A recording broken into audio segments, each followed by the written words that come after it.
Watson, what is the medical term for obsession? I feel, you see,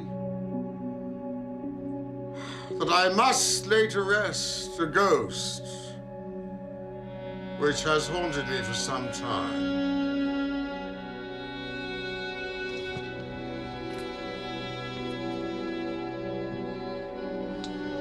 I shall be away for several weeks in the Highlands. Meanwhile, your patients might be encouraged by seeing you more often in your consulting room. What about Baker Street? Post Restaurant, Diogenes Club, and the Irregulars. You know my methods. I shall be watching you with my third eye.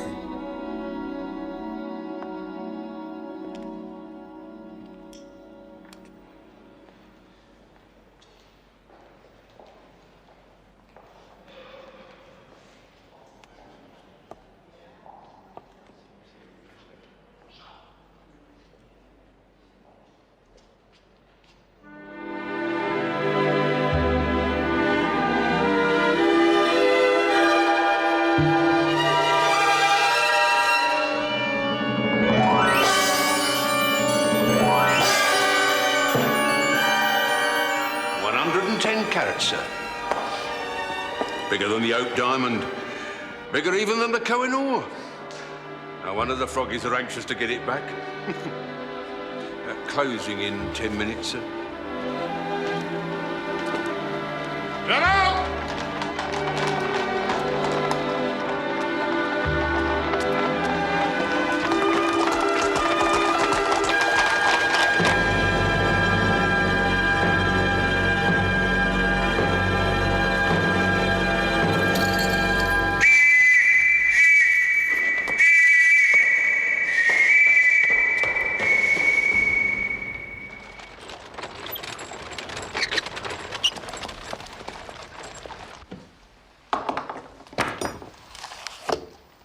Sister, Agnes. Do you not perceive the strong family resemblance between us? It's the bone structure. Peculiar to the Garridebs, be they male or female, don't you know? And this is Emily. Emily? We're descended from good Anglo-Saxon stock. Ancient blood courses through our veins. I'm relieved to hear it. Oh, do, please do sit down. Did you say Garrideb? Doctor, I'm not in the habit of repeating myself. She's not in the habit of repeating herself. I've just said that, Agnes, dear. My sister's a little hard of hearing, don't you know?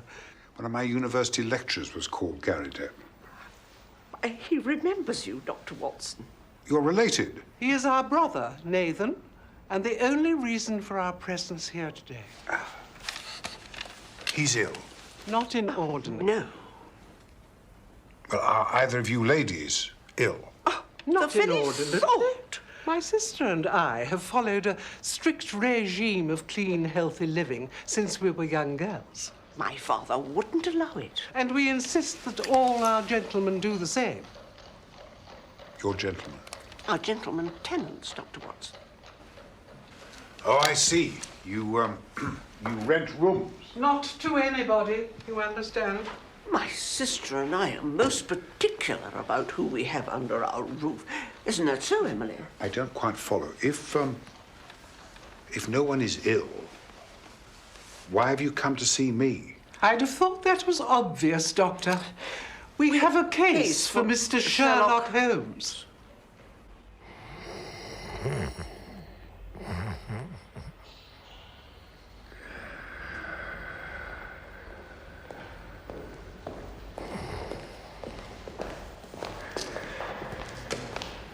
Mycroft, wake up.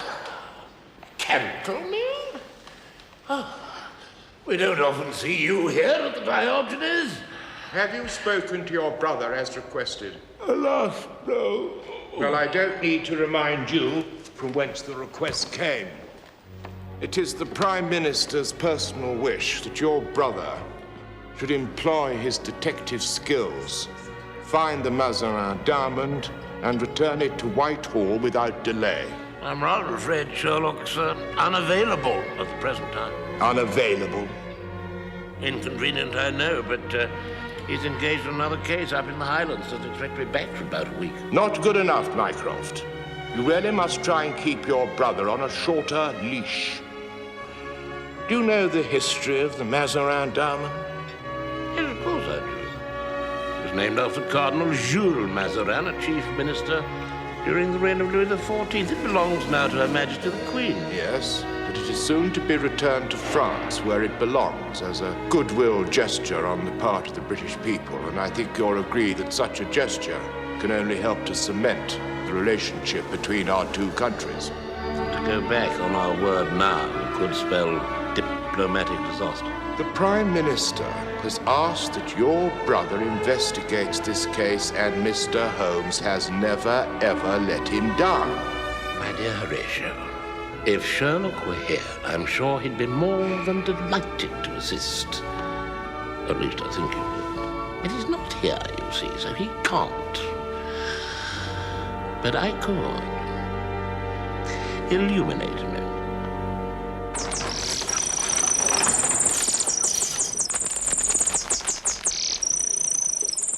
He came to the house yesterday. Who did? The American. An American came to your house to visit your brother and offered him a large sum of money. $5 million. $5 million? $15 million to be divided between 3 people. With the same name, Gary Deb. But only male Gary Debs can share the fortune. Like my brother. And the American. But it's as plain as a pikestaff, Doctor. Oh. He's not a real Gary Deb at all. No, he says he is, but we know otherwise, don't we, Emily? You do? How?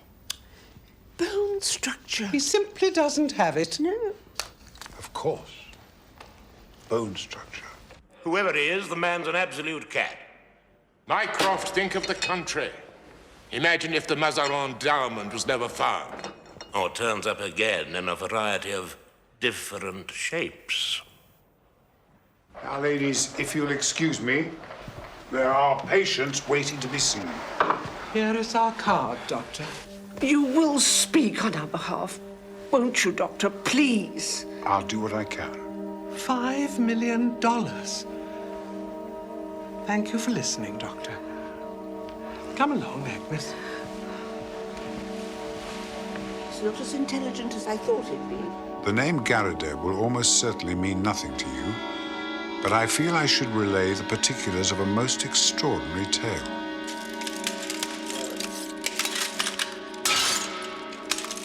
How long had the diamond been exhibited before it vanished? Nearly 10 years.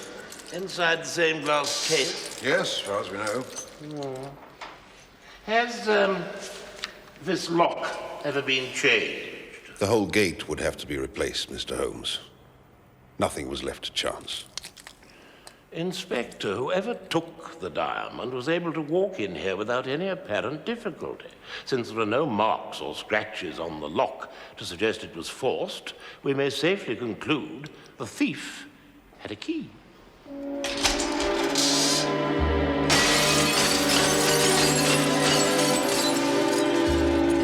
Once inside, it would have been the work of a moment to smash the case and remove the stone.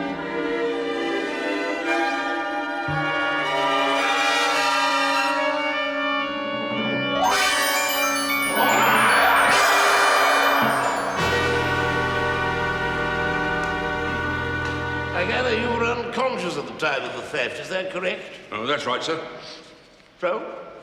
Well, I was just seeing out the last of the public and getting ready to lock up for the night when he came at me. You saw him? No, sir. Before I could turn around, he clobbered me and I went down. You seem confident that your attacker was a male who acted alone. Oh, I suppose so, sir. But I couldn't swear to it.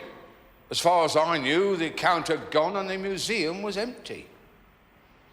Count? The Count Silvius was the last member of the public to leave the building before the attack happened. Count Negretto Silvius. We've spoken to him. He remembers seeing nothing untoward. He would. And the Commissioner himself has asked me not to pursue that line of inquiry. Count was lucky, sir. If he stayed any longer, he might have got clobbered as well.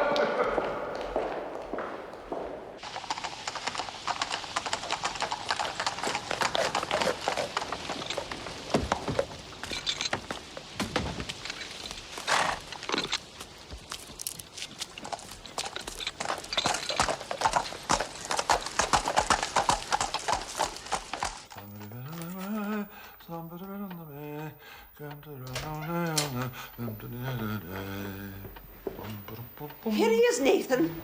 Oh, dear. Oh, he hasn't, has he? Yes, he has. Ah, young Watkins. Nice to see you after all these years. Pay no regard, Doctor. Well, sit you down, young Watkins. A species of the family, Vespertilionidae. I found them in a subterranean cavern in my travels in Safari in Southeast Africa in my younger days. They don't get out much now, of course. Hands and legs aren't what they were.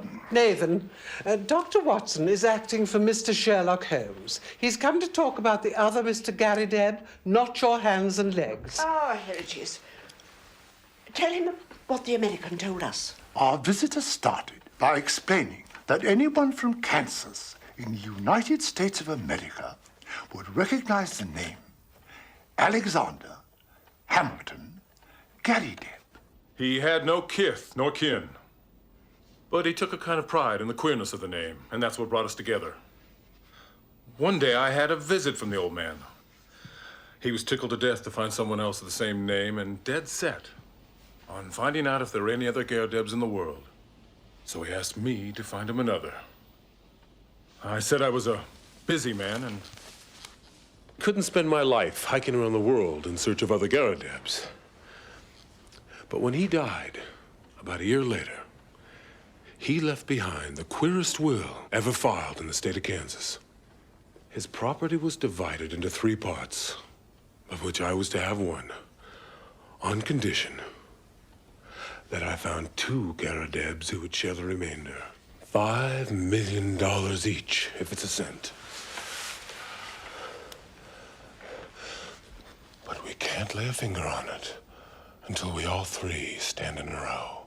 Don't believe a word of it. Sir, there isn't one in the whole of the United States. I went through with a fine-tooth comb and never a Garrideb could I catch. Then I decided to try the old country. And sure enough, there was your name in the London telephone directory. 3 adult men, sir. That's what it specified in Alexander Hamilton Garrideb's will. 2 down, 1 to go. $5 million. Hallelujah. Unparalleled good fortune. Female relatives are disqualified. Surely there must be some other Garridebs in the world. What do you think? Well, do you believe this man's story, Mr. Garrideb? Oh, without a doubt. He had an honest face. Oh, the man's a rogue. Your sisters think otherwise. Emily and Agnes are inclined to read too much romantic fiction. Inclined to find shadows where there should only be light. Nonsense. Well, thank you for explaining, Mr. Garrideb. It's been a great pleasure to see you again, sir. May I have a word, please? Nathan. Oh, you silly old... Well, you'll just have to draw your own conclusions. If, as seems probable, this American Garrideb is a rogue, then you may already have seen the last of him. But please let me know if there are any further developments. Oh, we shall. Goodbye, sir. Good day to you then, young Watkins.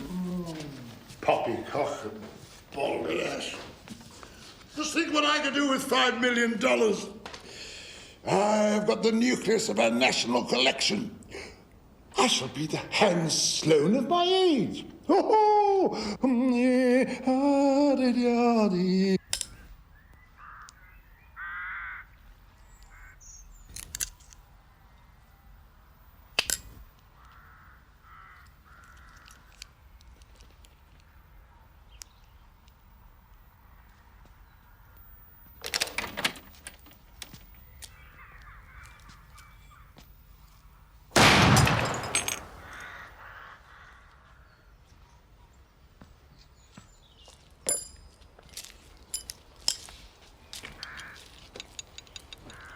Mycroft Holmes.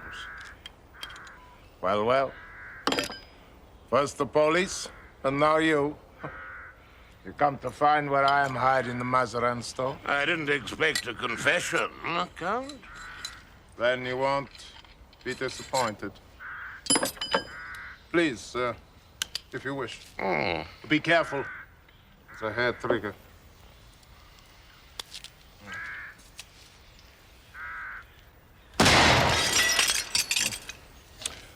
They were a gift from the Princess of Wales.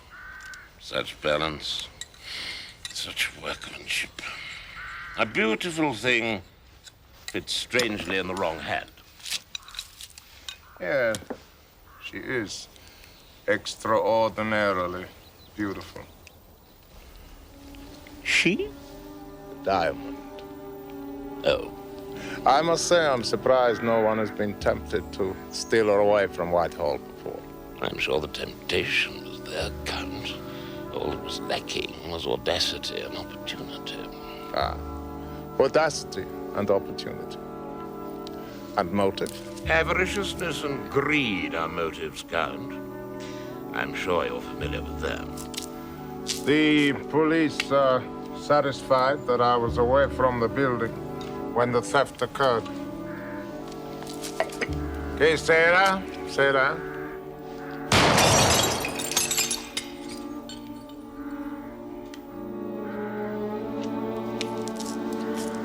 I'm following my own line of inquiry, as my brother did with Miss Minnie Warrender when she accused you of stealing her jewels. My conscience is clear. Our past is an unresolved duel, Mycroft. You may hold some personal grievance against me, but that gives you no right to sully my good name and reputation. This is between us, Count. You and me.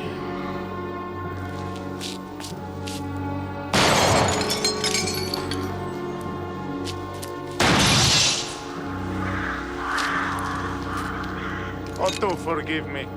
It's a hair trigger.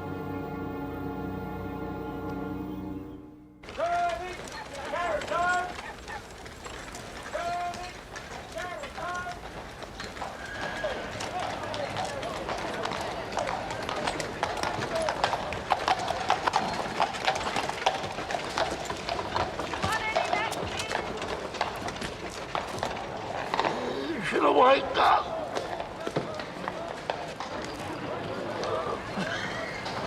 No, won't be necessary. Right, you woke up. Walk on, Bobby.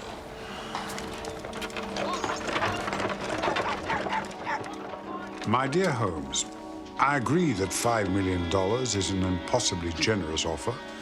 But for the sake of my old tutor, I hope it doesn't prove to be false. I'm sorry to disturb you, Doctor. There's a Mr. Gary Deb to see you. Thank you, Mrs. Hudson. Show him in.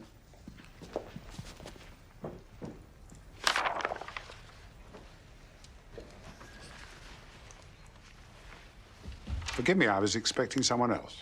Mr. Nathan Garrideb, I suppose. You must be Dr. Watkins. Close. What can I do for you, Mr. Garrideb? For a start, you can stop interfering in matters that don't rightly concern you. I'm sorry. I saw the old man and his sisters today, and they told me you were acting on behalf of Mr. Sherlock Holmes. That's no reflection on you, Mr. Garrideb. Mr. Holmes and I have means of getting information which is not normally available to the public. I don't want the police butting into a private matter. But surely the sooner we find a third male Garrideb, the better for all concerned. Well, that puts it different. If you're content to help us find the third man, well, I can't see any harm in that. I hope I put your mind at rest, Mr. Garrideb. John Garrideb, I'm sorry if I was a bit short with you back there. Dr. Watkins? Watson. That's quite all right. I'm fairly new to this country and haven't gotten used to your English ways yet. I guess I must seem impatient to a man like yourself. Urbane and unsophisticated. Good luck with your search, Mr. Garrideb. I'll be in touch if I discover anything useful. Much obliged, Doctor. Much obliged.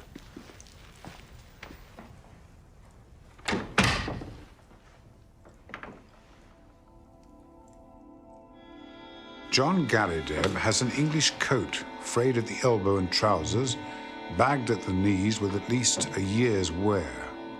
Despite what he says, I'll wager that he hasn't just arrived in this country. You would hardly refuse to trade with someone who possessed a diamond of, exceptional quality?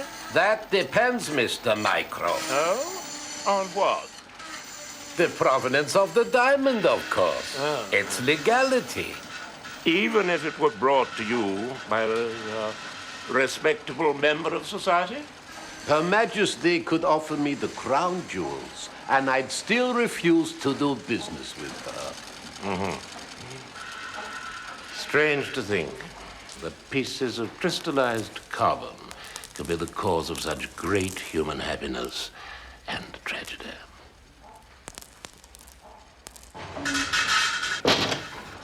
Some things are better said in private, Mr. Mycroft. You do understand. I think we understand each other. You have a reputable business. You can't afford to make mistakes. L'chaim. You were offered a diamond. Yes.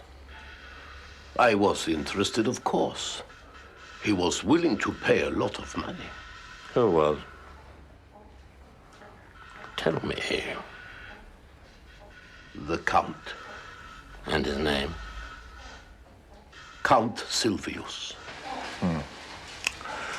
Well, that's no good to me, Aki. I need them within 2 days. With the greatest respect, sir, only Roger Presbury could have cut your diamond in less than a week, and he took his skills with him to the grave. Well then, I better find someone alive to do the work while there is still time. What can you do? Who was Roger Presbury? Ah, a true genius. In his hands, a lifeless, shapeless stone became a living, breathing work of art. Diamonds were his life. And his death. Indeed. He was murdered 5 years ago during a quarrel about some gems. Ah, such a tragedy. Did you see the Count's diamond? Alas, no. But he did give me a description of it. He described a round stone of finest purity and color, approximately 100 carats in weight. 110, Mr. Mycroft. But a little too close for comfort to a description of the Mazarin stone. I've taken up enough of your time. Not at all, Mr. Mycroft, sir, not at all.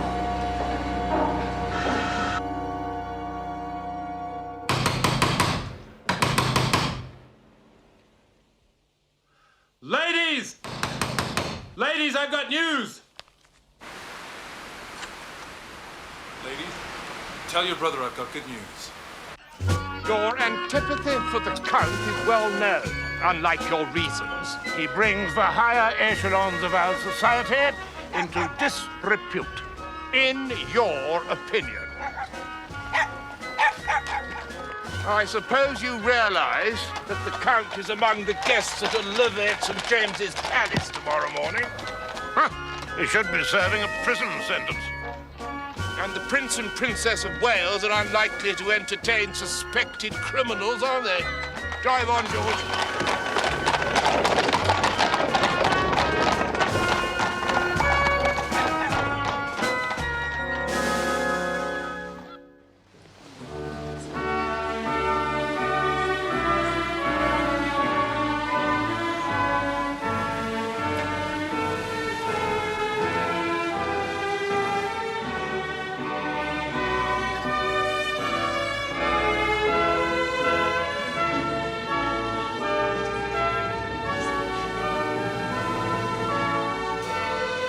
Enchanting. You are an incorrigible flatterer, Count Silvius. Bertie would be most disturbed if he knew of your attention. Your most humble servant.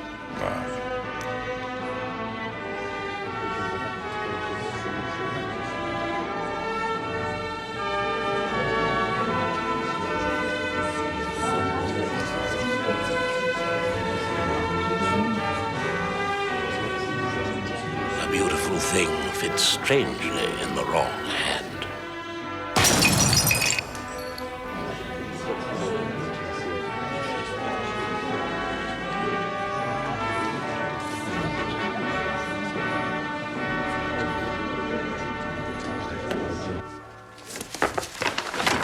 There.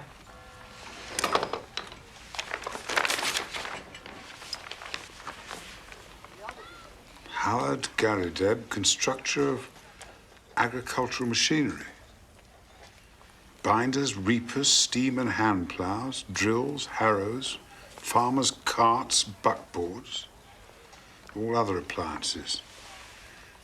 Estimates for artesian wells, apply Grosvenor Buildings, Aston.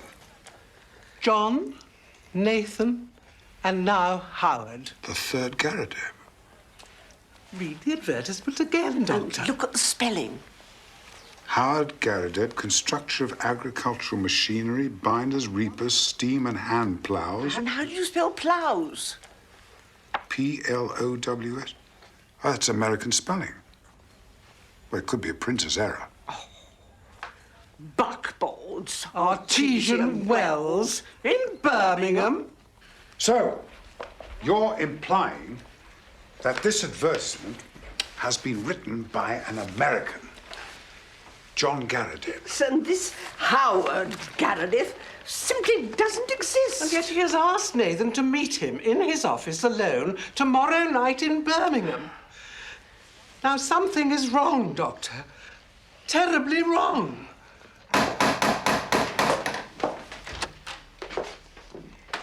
Count Negretto Silvius. Game shot, sportsman, Wait. man about town, confidence trickster. Please, sir, Here it is. And now, diamond thief. I'll have him. I'll have him. can't go in there. It's quite all right, Mrs. Hudson. Dr. Watson. The Count is expected. Well, you might have warned me.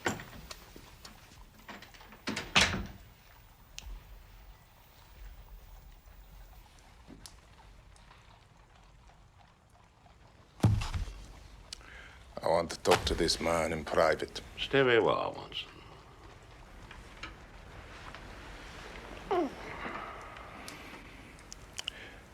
You have gone out of your way to annoy me. You have set your creatures upon my track. My creatures? I assure you no. 2 days ago, it was a cabman.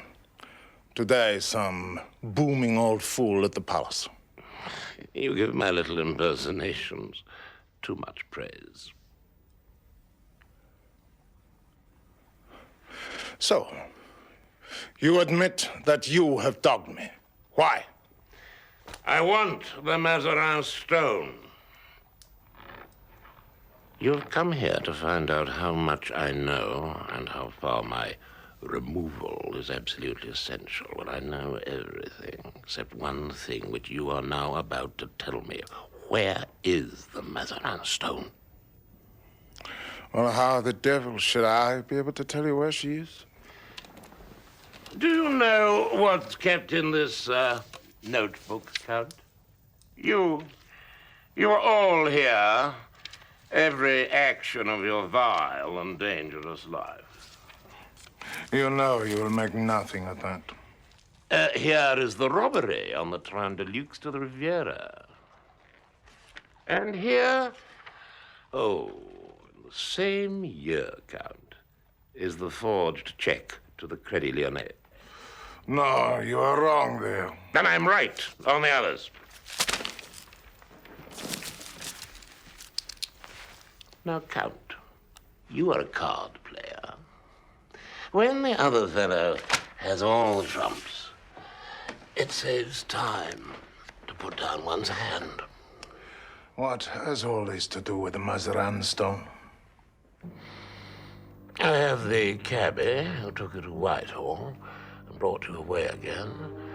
I have the attendant who saw you lurking near the jewel case. I have the jeweler who refused to cut the stone up. That's the hand I play from. But one card is missing. Queen of Diamonds. You're wasting time if you believe I have her. Continue to dog me if it amuses you. Don't amuse me. And remember, hair trigger.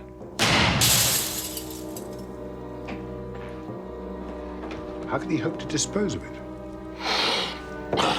The jeweler said it would take weeks to cut up the stone. Only a man called Presbury could do it in less time. And he's dead. But the man who killed him may still be alive.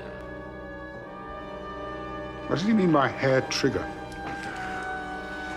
He means I won't die in my bed.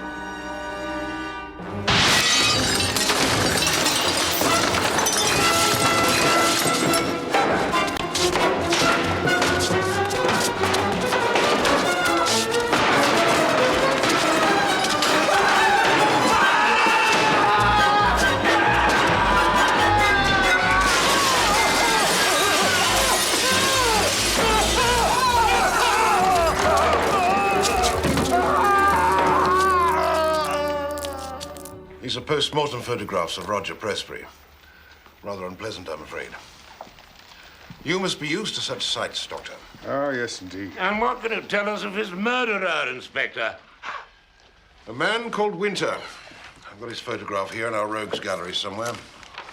Found guilty of manslaughter, sentenced to 5 years. Oh, released 2 months ago. Here he is, a native of Chicago. James Winter, alias Moorcroft, alias Evans, alias John Garrideb. The man you know as John Garrideb once worked for Roger Presbury. It's quite extraordinary, really. Get away with him! Get away! Get away! Get away! Get out of the way! Be off!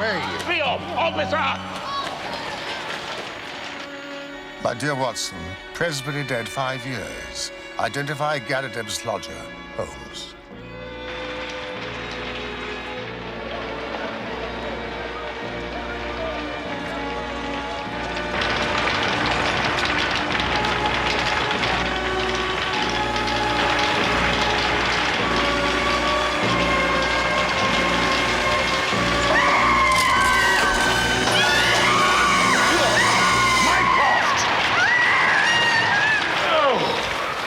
God, I thought it was you. This is proof. He feels my boot very close to his backside. It must be very wearisome for you trying to keep this place tidy, Mrs. Hudson. My sister and I are quite used to clutter. It seems that this John Garrideb is an imposter. His name is Winter. Well, I told you, Emily. I didn't like his eye. It was the bone structure, dear. You simply didn't have it. A telegram arrived a moment ago. Thank you, Mrs. Hudson. Now, ladies, please. Please come to workshop. Urgent information. Ike. It is very important that you tell me about your American lodger and why he left your household. Oh, he didn't leave. He simply disappeared. Do you remember when? When? Oh, dear. 4 or 5 years ago. Isn't that right, Emily? Give or take a few months, yes, dear. Then your brother took over his room. How clever of you to know that, Doctor. Miss Garrideb. Miss Garrideb. Oh. And Miss Garrideb. Watson, would you be good enough to escort these ladies home? I have urgent business to attend to. I'll follow you later. I'll try to persuade Nathan not to travel to Birmingham. We should be so grateful. It could cause irreparable damage to his health. Forgive me, ladies. Two of the finest detectives it's ever been my privilege to meet. Such a card.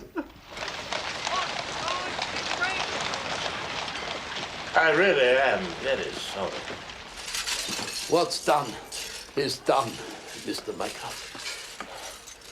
Van Seder is in London. He plans to return to Amsterdam before tomorrow night. Who is Van Seder? He has a boat down on the Thames, I don't know where. He will take the Mazarin stone to Amsterdam.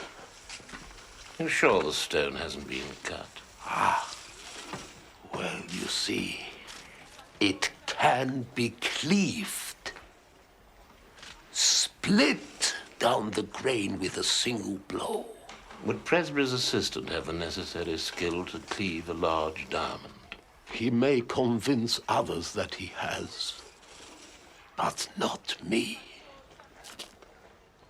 The man is a criminal, Mr. Garrideb. But he doesn't exist.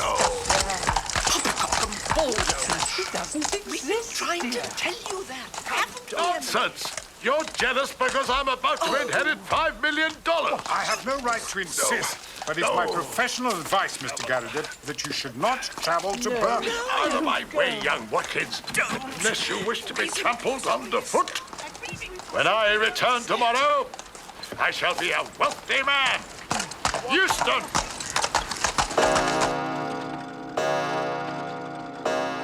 Doctor, my sister and I will have to retire shortly. There are plenty of spare beds if you wish to sleep, Doctor. Oh, no, please don't worry about me, Miss Garrideb. I'll just stay there. Oh, well, there are plenty of cushions. Now, let's plump them up a little more comfortable, I'm sure. Oh, no, please don't let me keep you awake. I'll just draw the curtains for you, Oh, Doctor. no, please, it's all right. You will help yourself to tea and cake, won't you, Doctor? Oh, thank you very much. Or there's a little sherry, if you prefer. Don't hesitate. In fact, I might just... Come along, Emily, dear. Bid you good night, then, Doctor. Good night.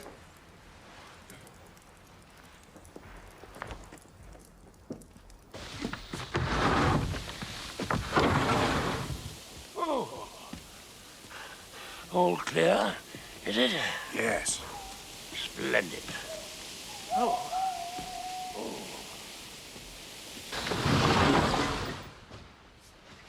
What an extraordinary room.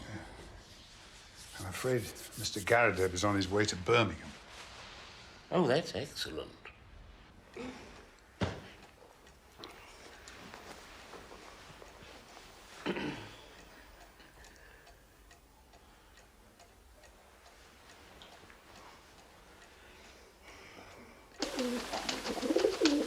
This is much more serious than I thought, Watson. You may need this.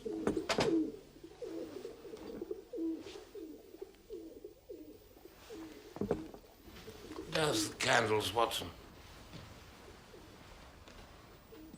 Is that sherry? Yes.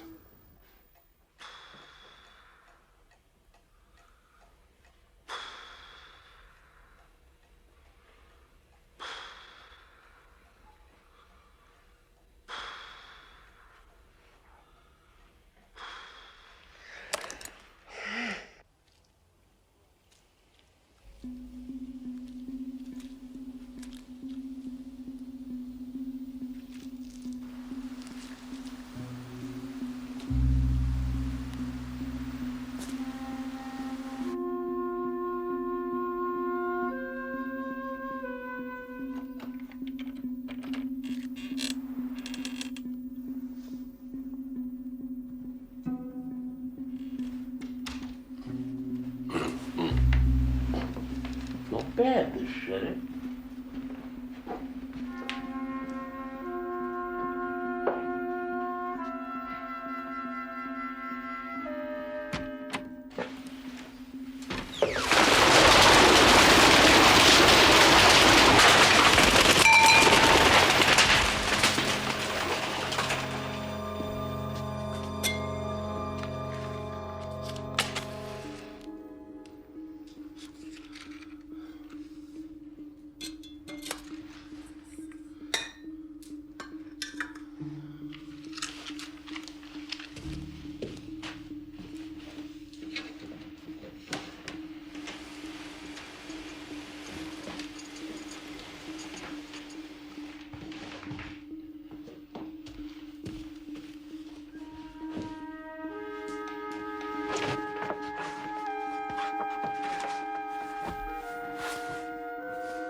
James Winter, I presume.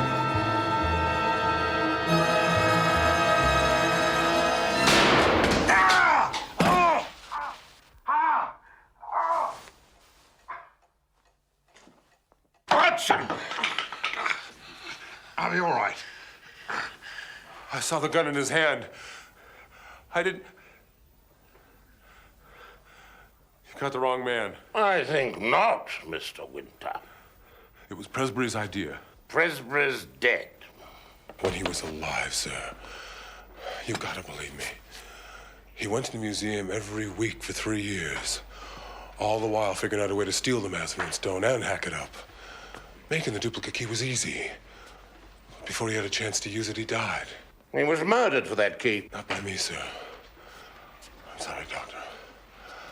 I told the jury so at the trial. It was some argument over jewelry. But they didn't believe me. Did you steal the Mazarin stone? No, sir. I did not. I didn't mean to hit you with it. I'm sorry. Then who did? Presbury's murderer. The only other man who knew of his plan to steal it. And the only man cool enough to take a diamond out of Whitehall. And the man for whom you spent 5 years of your life behind bars. It suited us both to work together. Please, let me help you. He could steal it, and I could use Presbury's equipment to cut it up fast. But Nathan Garrideb was in the way. Yeah. And I was the only one who knew the location of his workshop. Can you wonder I wanted to get to it? And can you wonder when I found this crazy boob of a bug hunter squatting right on top of it and never quitting his room? Well, I had to do all I could to shift him. Easy. Would have been a whole lot easier to put him away. But I'm a soft-hearted guy. As your Lord Byron said, he was the mildest-mannered man who ever cut a throat. Where is the Mazarin stone? My associate is bringing it here with him. But I guess now we'll have to forego cleaving it before shipping it to Amsterdam. By Van Sedder? Yes. It's already on its way to Amsterdam. Your associate has betrayed you just as he's betrayed so many others. He and I made a deal. And a gentleman always keeps his word.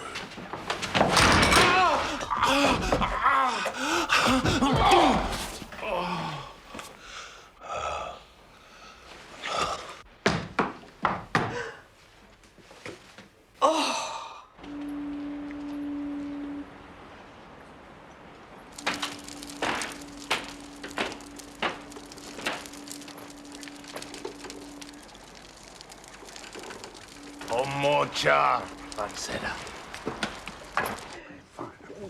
No, please. Shall I get a doctor, Doctor? No, it's just get me a towel and some water, please. Thank you. Your associate has used you, Winter. He'd no intention of allowing you to cleave the stone. You'd served your purpose. Now, where is Van Sedder's boat?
mine.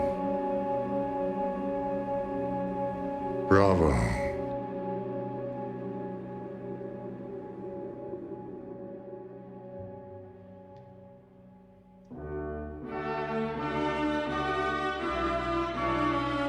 Je suis enchanté. Merci bien.